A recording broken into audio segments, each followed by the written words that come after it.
Would you guys welcome my friend Louie Giglio?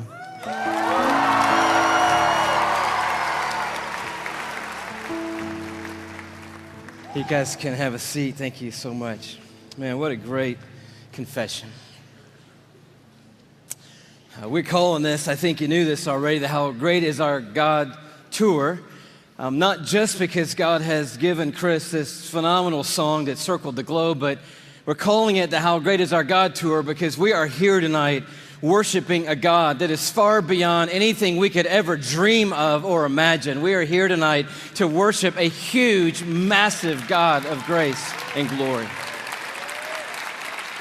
If there's anything that could happen tonight, our heart is that we will leave tonight with at least a couple of things having happened to us. One being that our view of God will be completely blown up all over again, and that the view that we have of God will be expanded in this place tonight.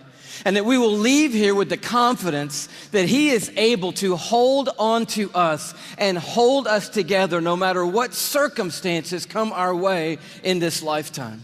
And if you were with us on the Indescribable Tour, we sort of took a swing at that first part, looking at the bigness of God and the greatness of the universe. Anybody make it out to the Indescribable Tour, by the way? A few of you guys were there.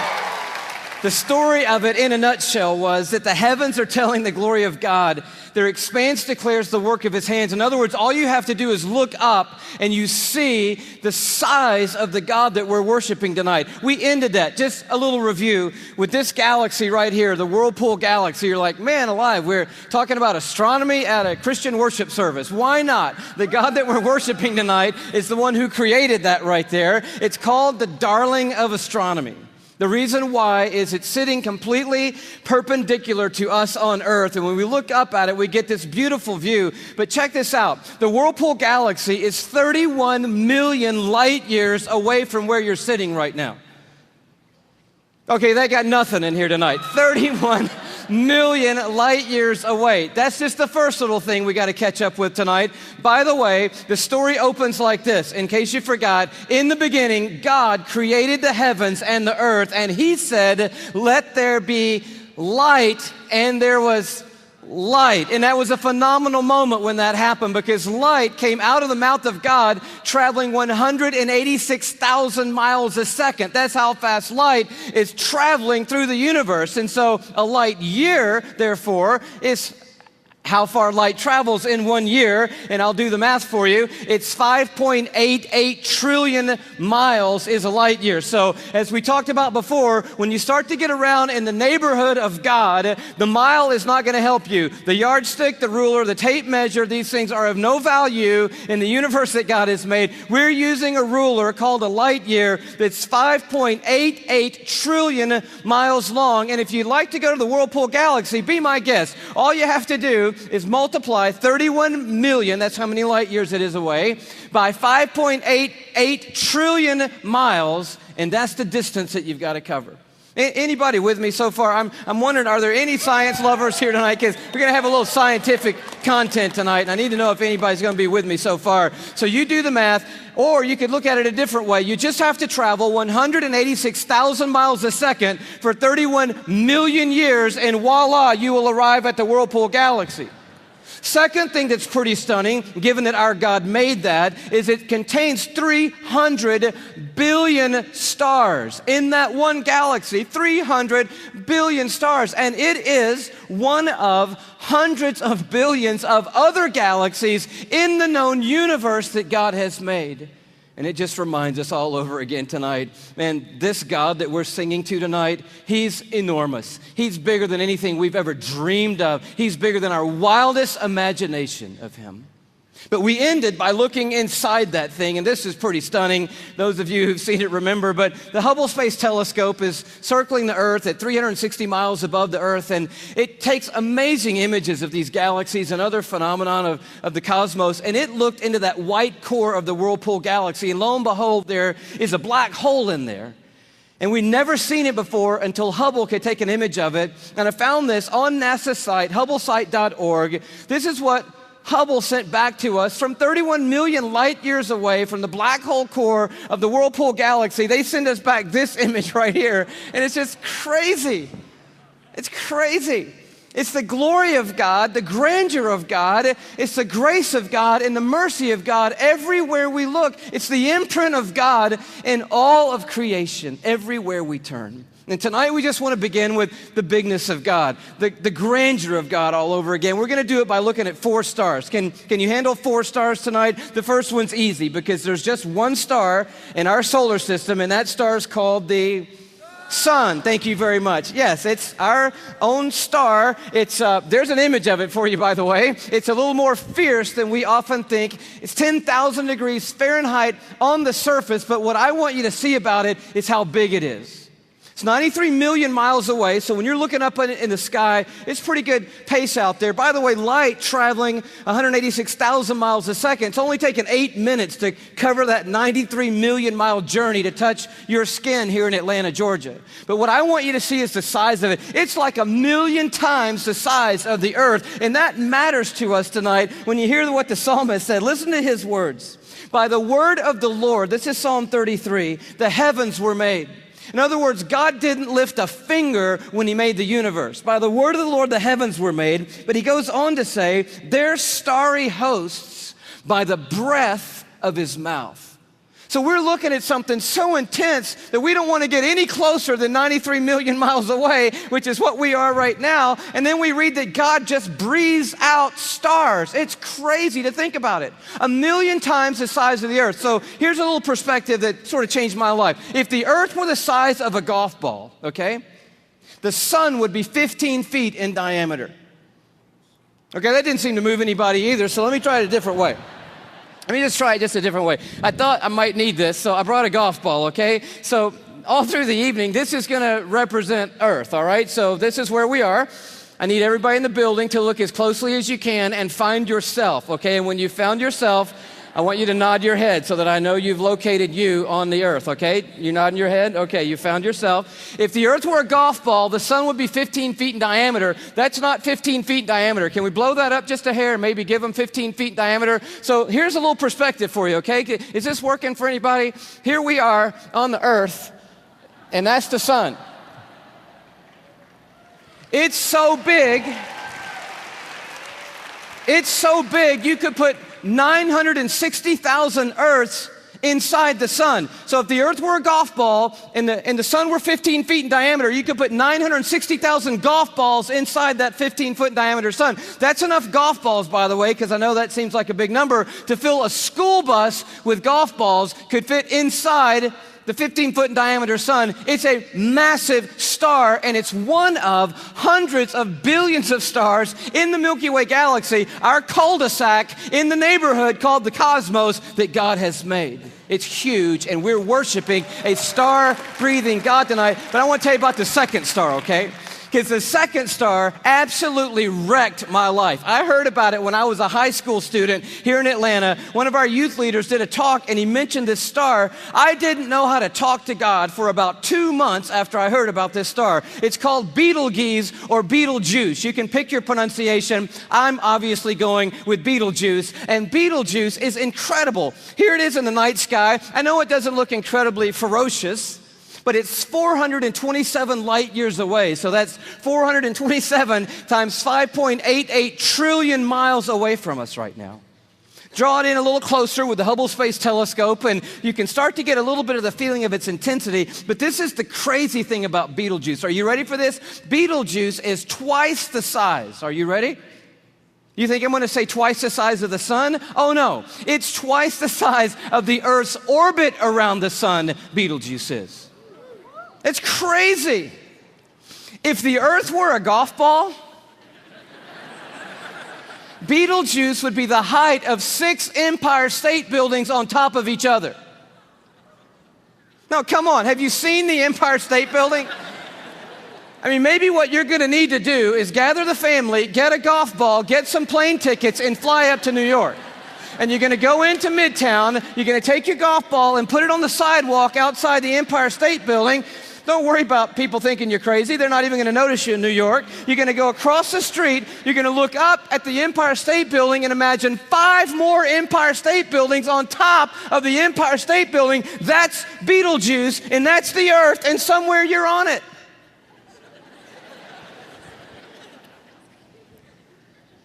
You could fit 262 trillion Earths inside Betelgeuse.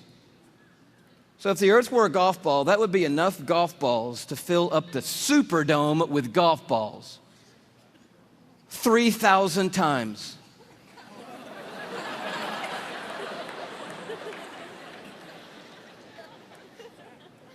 When I heard that as a teenager, that stumped me right there.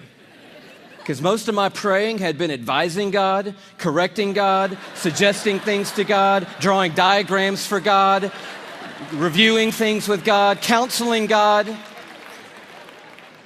The third star, can you go a little bit bigger with me? The third star is called Musifi. Here it is in the night sky. It's that gold star to the top left. We have the big image of it. It's 3,000 light years away, but I just want you to see it in the span of all these little glittering stars so that you know that at times when you look up at night, it is not just twinkle, twinkle, little star, how I wonder what you are. I'm telling you what you are. What you are is intense and huge and massive and ferocious is what you are. And this one used to be called Herschel's Garnet Star. Check it out. If the Earth were a golf ball, Musifi would be the width of 2 Golden Gate bridges end to end. Apparently, you're going to need to go from New York to the West Coast.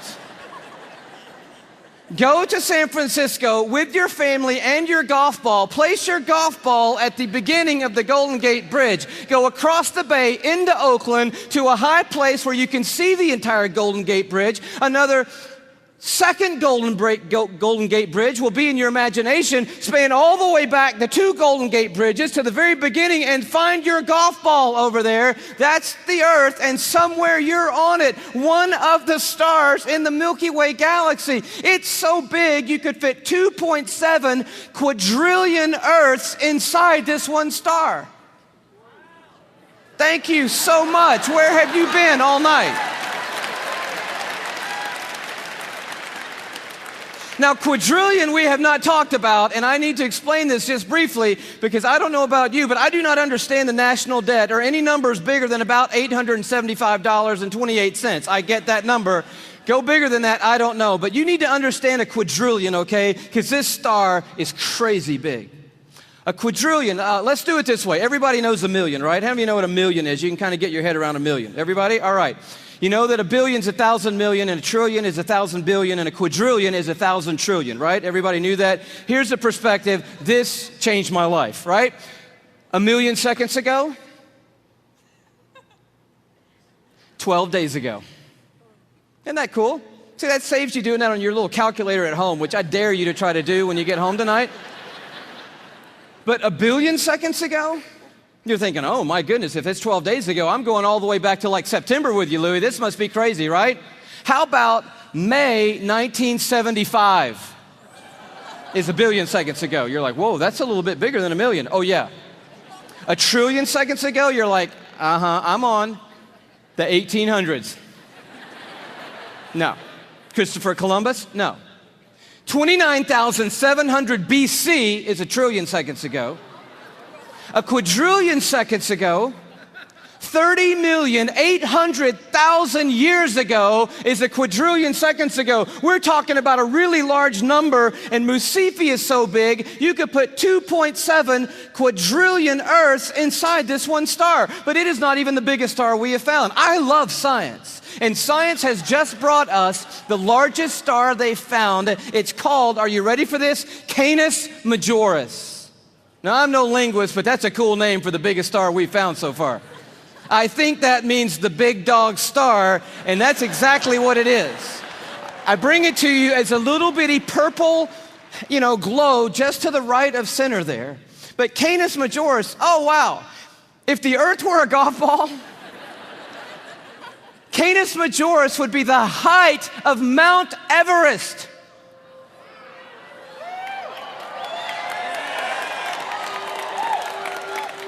Thank you. You just saved your family plane fare from California to Kathmandu, Nepal. Almost 6 miles above sea level, the highest point on the planet, and I just dare you to get up there and unzip the parka and pull out your golf ball.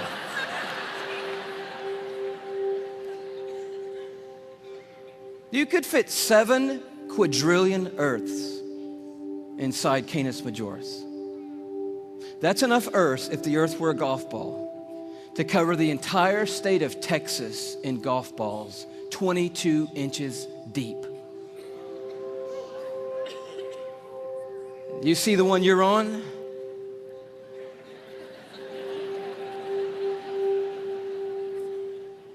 Maybe this will help a little bit more. This absolutely blew my mind. Just a little journey through our solar system. Everyone knows our planets and sort of how we fit in to the story here. You see really quickly that we're not even the biggest deal in our own solar system, but as Earth comes by, you have to know tonight that we are living on a privileged planet. Anyone would tell you we're living at one of the most special places, if not the most special place in all of creation. But Neptune comes by and Saturn and then Jupiter, and you're like, okay, we're not all that big, even in our own little cul-de-sac.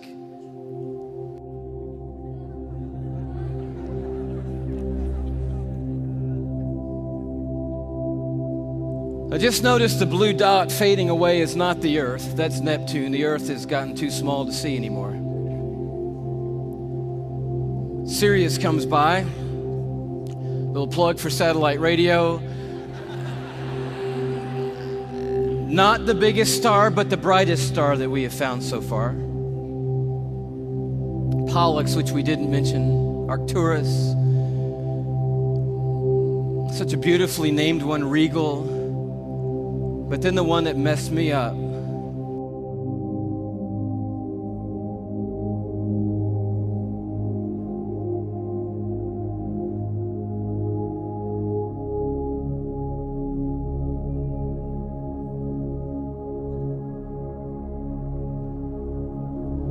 Our third star, Musifi.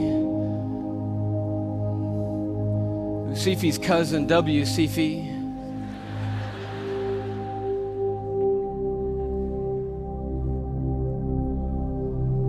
And Canis Majoris.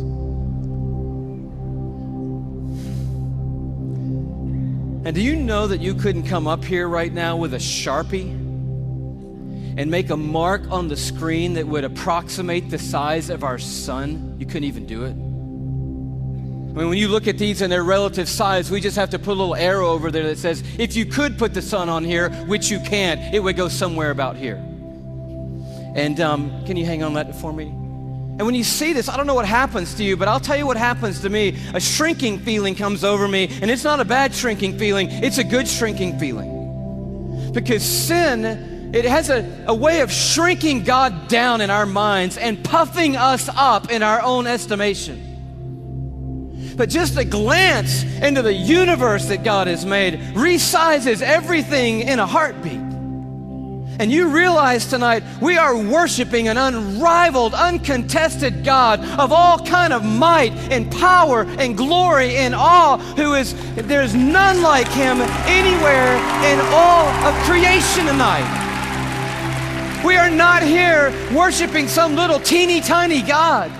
We are the teeny tiny ones, you and me. We are small and weak and fragile and frail. We are, you and me tonight, one of 6.5 billion people on this little golf ball sized planet in this massive universe that God has made. But I'll tell you, the miracle of tonight is crazy, and crazier to me than the size of any star, is that though we are but a vapor, you and me, and tiny and frail, we are marked by majesty. And we have been created in the very image of the God who breathes out the stars and put the universe into place. You and I are fashioned and formed and ordained by the God of all creation. We are fearfully and wonderfully made, you and I. We are a miracle. You're a miracle sitting in the building tonight. If I could just remind you just for a moment, you are somebody incredibly special. Let me just dial back to the beginning, and I know you know this already, but in the very, very beginning, here's how you happened, okay? One cell from your mom found one cell from your dad. Now, there's more involved than that, but that's enough for us right now. And by the way, we should applaud the one cell from your dad, because that one cell did a pretty heroic thing to be the one cell in the story that we're talking about tonight. One cell from your mom met up with one cell from your dad, each one carrying 23 chromosomes. The one from your mom was carrying half of her DNA. The one from your dad was carrying half of his DNA. And those two cells met and merged into one single cell. And when they did, those chromosomes matched, and they began to form together a brand new DNA code. Using 4 characters, 4 nucleotides, they begin to write out what we have now discovered is the 3 billion character description of who you are, written in the language of God. They wrote out your DNA, your human genome of 3 billion characters made up of those 4 simple nucleotides. And when they did, they described who God had ordained you to be. In that one little simple cell. Scientists say if you took the DNA out of that one little cell and stretched it out, that DNA would be 6 feet long. 3 billion characters stretched out to 6 feet long. So amazing that if I were to read your DNA, reading 1 character per second, night and day, it would take me 96 years just to read the description of you.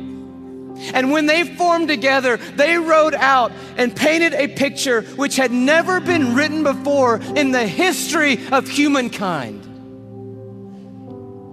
And then that cell did the unthinkable. It set out to build that model from one cell.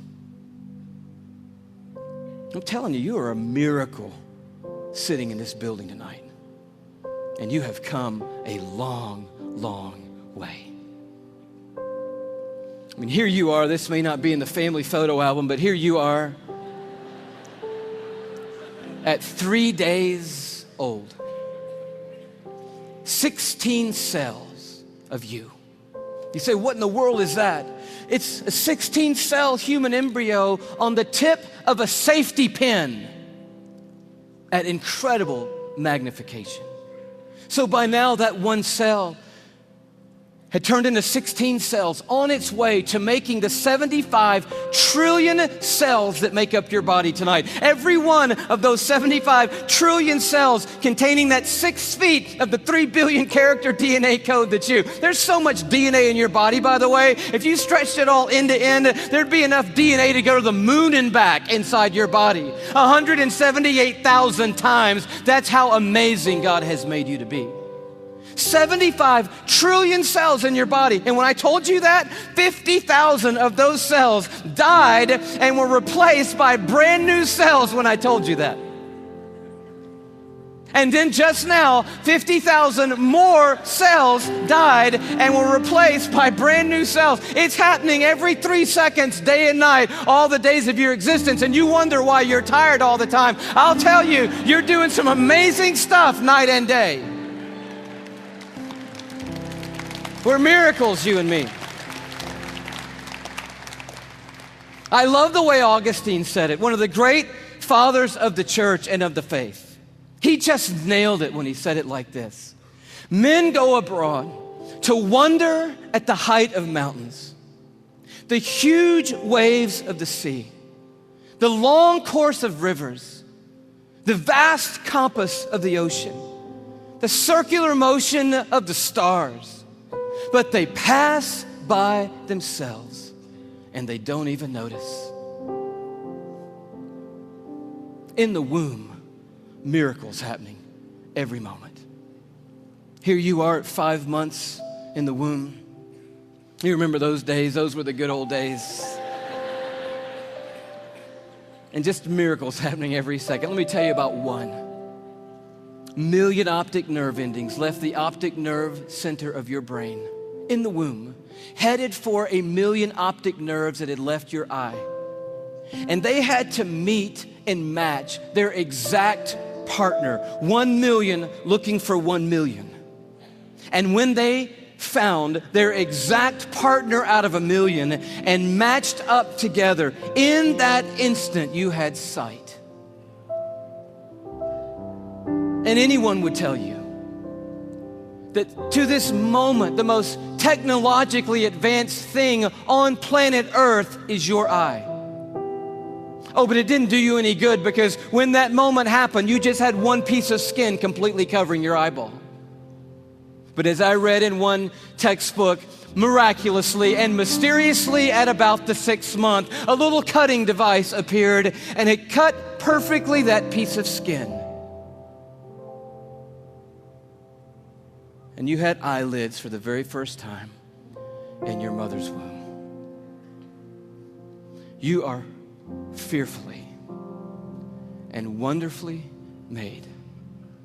And the God of the heavens is the one who fashioned you together. And he knows your name tonight.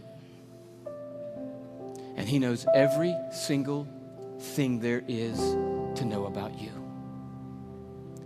And he's made you a promise that for those who trust in him, he will literally hold them in his hand and carry them all the days of their life. This Psalm 33 that talks about a star-breathing God turns an interesting corner. It says, "For he spoke and it came to be. He commanded and it stood fast." That's power and awe. But now it gets very personal. From heaven, the Lord looks down and sees all mankind. From his dwelling place, he watches all who live on earth. He who forms the hearts of them all and is intimately acquainted with everything they do. And then he goes even further. And he says, "The eyes of the Lord are on those who fear him, on those who hope in his unfailing love." And here comes this promise: to deliver them from death and to keep them alive in famine. And that is the promise tonight, because this building and our world is filled with hurting people, with lives that are spinning out of control, with pain that we didn't ask for or could never imagine. And God is making a promise to us tonight. He's saying, "I am a universe maker and I am a heart former, but I'm also big enough to be intimately acquainted with all the circumstances of every one of your lives. And I promise you, no matter what comes in this lifetime, no matter how difficult the road or how dark the night, I will hold on to you and I will literally hold you together and carry you through any and every circumstance that ever comes your way, any moment on this planet." It's the promise of God. And you say, "Well, man, that sounds good, but how do I know that's true in my life right now, Louie?" I mean, that's really what we want to know tonight. And I'll tell you how you can know tonight that God will always hold you together no matter what. It's by looking a little deeper into the human body, and it's a little protein molecule called laminin. Yeah, that's about what I felt the first time I heard that. Long story short, the tour was winding down last time around. We were in Tyler, Texas. The night was over. A guy walks up to me. I wish I could tell you the whole story. It was so of God. Introduces himself to me, says, "How are you doing? I just wanted to say hello." I said, "It's nice to meet you." He says, "You guys winding the tour down? Where are you going to go from here?" I said, "Well, I'm on my way back home to Atlanta, Georgia." He said, "Well, what's next for you?" I said, "I'm going to be preaching the next 2 Sundays for my pastor back in Atlanta." He said, "Oh, cool. What are you preaching on?" I said, "Well, the series is on the glory of God in the human body." He said, "That's really amazing. I'm a molecular biologist at the university down the road. Give me your talk." And I was like, oh, wow, I wasn't quite yet ready to unload the talk for a molecular biologist. So I kind of stumbled through what I had, and he's kind of being kind and gracious and like, that's good. And then he says, "Well, what's your big left hook? You got to have a left hook, a big finish, right?" I said, "I don't have a left hook yet." He said, "Oh, Louie, oh man, your left hook is laminin." And I'm totally blank on laminin. And he goes, Louie, it's a cell adhesion molecule. Protein molecule? Do you know about proteins? I'm like, no. He said, Louie, cells organize into certain molecular structures, and that determines what protein there are. There are between 10 and 60,000 proteins in the human body. We don't even know how many proteins are in the human body, but one of them is a cell adhesion molecule. It's organized into this certain structure, and that tells the cell what its job is in the body. And this one is a cell adhesion molecule. And I'm like, all right. He said, no, Louie, it's like the rebar of the human body. The steel they put in the concrete when they lay the foundations of things, it's that stuff. It's holding your membranes together. It's the glue of the human body, Louie. It's laminin. You got to tell them about laminin. And I'm like, I promise you, I'm going home and tell them about laminin. And I'm sure when I do, revival is going to sweep across the church and probably around the world when I tell them. He said, no. You got to see laminin. I'm like, okay, let's see it. He said, no. You need to go look it up online. You need to go Google laminin. I'm like, I don't even know how to spell laminin. Takes his card out. He writes on the back, Laminin. I'm like, okay, I cannot wait to get to my computer and get on Google, click on images, type in laminin, and I'm waiting, and these little thumbnails come up on the screen, and I'm like, wow. That's laminin, the cell adhesion molecule. Woo! I am so excited. I am beside myself. I cannot believe what I'm seeing. I love laminin. I'm so fired up. You should see laminin, I guess. That's the thing, right? Okay. Here is a scientific diagram of the laminin cell adhesion molecule that's holding your body together right now, okay? This is what I found right here.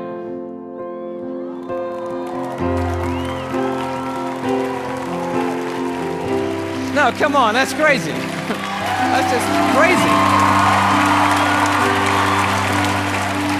I just can't believe it. I emailed that guy back so fast, I'm like, wow, what in the world? He said, you want to see an actual laminin molecule? I'm like, oh no, man, the diagram was cool for me. I'm happy with that. Don't bother sending anything else. I'm like, yes! And he sends me this image, an electron microscopic image of an actual laminin protein molecule. It looks just like this.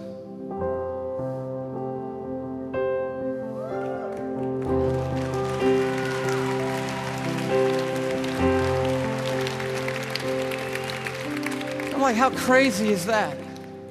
That the stuff that holds our bodies together, that's holding the lining of your organs together, holding your skin on, is in the perfect shape of the cross of our Lord Jesus Christ. And immediately I'm thinking about the words of Paul in Colossians 1. You know this beautiful passage where Paul's talking about the supremacy of Christ and the sufficiency of Christ. He says, for by him, talking about Jesus Christ, all things have been created, things in heaven and things on earth. All things were created by Jesus and for Jesus. But then the next verse goes on to say this. It's crazy. And he, Jesus, is before all things, and in him, that is in Jesus Christ, all things hold together. It's right there. I'm like, of course they do. Of course they do. Everything holds together in Jesus Christ. And he goes on at the end of this paragraph, and he just tells the story of grace. He says, for God was pleased to have all his fullness dwell in Christ, and through Christ to reconcile to himself all things by making peace through his blood shed on a cross. So you're at the toughest place in your life. How can you know that God is going to hold you together and bring you through?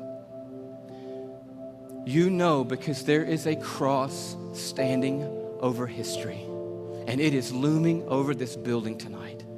It is the place where the star breather became the sin bearer, where the universe maker became mankind's Savior. And it is proof that God doesn't always change the circumstances.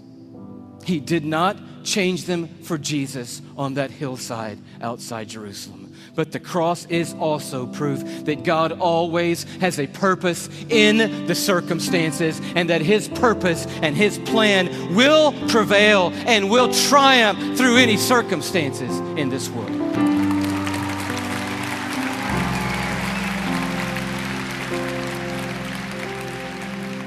So we just close with this question.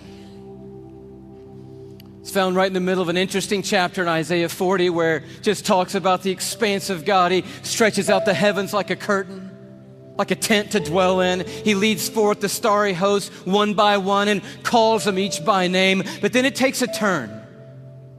And the writer of Isaiah says, "So why do you say, O Jacob? And why do you complain, O Israel? My way is hidden from the Lord."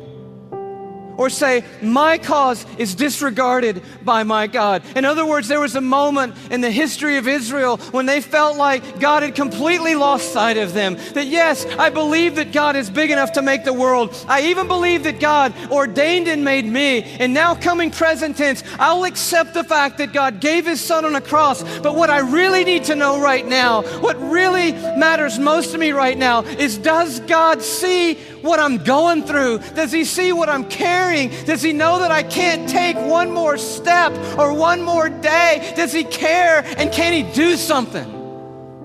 That's what I need to know. And Isaiah answers, and he answers with another question.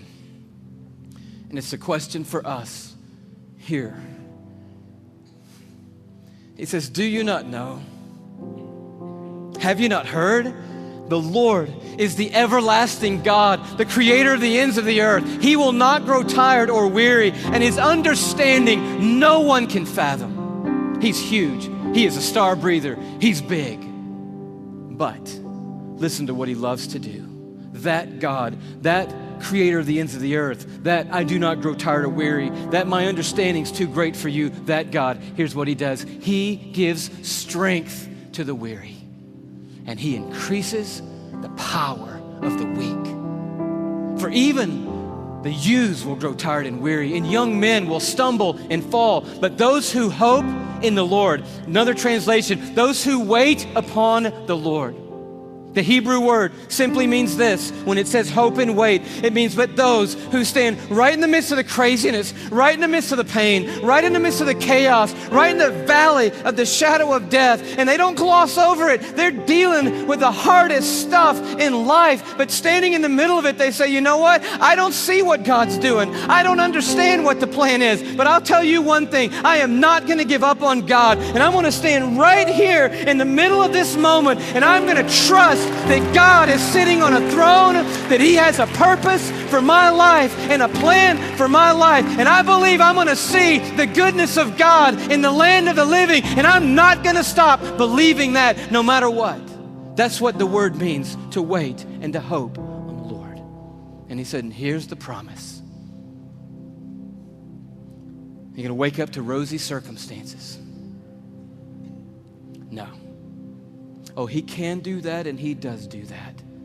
But the promise is greater than that. He said, those who wait upon the Lord, here's what I promise: I will renew your strength. And when you think you can't take one more breath, I'll give you enough to keep going on. And enough to keep going on. And enough to keep going on. And to keep going, and to keep going, and to keep going. You keep hoping, and I'll keep causing strength to rise when you hope. And you'll keep going, and you will feel like you have been swept up on the wings of eagles, and you will run and not get weary, and walk through it all and not faint. He said, I will hold you even when you let go of me, I'm not going to let go of you. Did you know there are millions and millions and millions of microscopic crosses holding you together right now? And one giant, glorious cross of Jesus Christ that's holding every one of us that's trusted in Him onto the Heavenly Father and holding the Heavenly Father onto us. And it's going to keep holding us onto Him, that cross, forever and ever and ever and ever. We will never not be carried by the strong hand of a universe-making God, and He will bring us through. That is the promise of the everlasting God. Amen. God bless you. Bless you. Bless you.